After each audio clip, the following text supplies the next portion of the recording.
আসসালামু আলাইকুম। একটা ট্যাঙ্কি থেকে আমরা কয়টা কালেকশন দেবো অবশ্যই আপনাদেরকে আমরা বিস্তারিত জানাইতেছি। এটা হলো 500 লিটার ট্যাঙ্কি। এখান থেকে আমরা একটা বাথরুমের লাইন এবং একটা ফাঁকা জায়গার লাইন আমরা এখানে ওয়ারিং করব। ওয়ারিংটা হবে আপনার রুমের ভিতর দিয়ে সিলিং দিয়ে হবে, রুমের ভিতর দিয়ে ওপেন। এখানে জায়গার অনেকটাই শর্ট, এই কারণে আমরা রুমের ভিতর দিয়ে সিলিং দিয়ে নিয়ে যাব।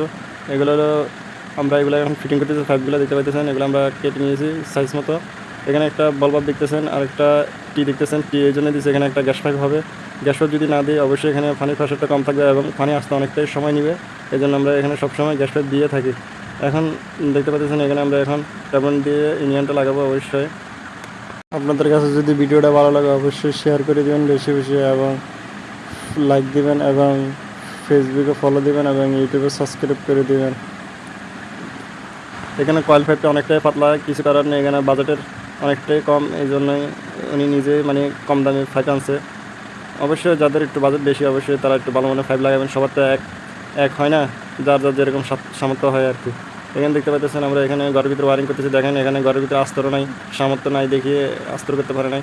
এখানে দেখেন আমরা এখানে সিলিং দিয়ে পাইপটা নিয়ে গেছি, দেওয়ালে দেবার কথা পাইপটা। আর দেখেন এটা হলো ফাঁকঘরের হাউজের লাইন একটা দিয়েছি ওপেন।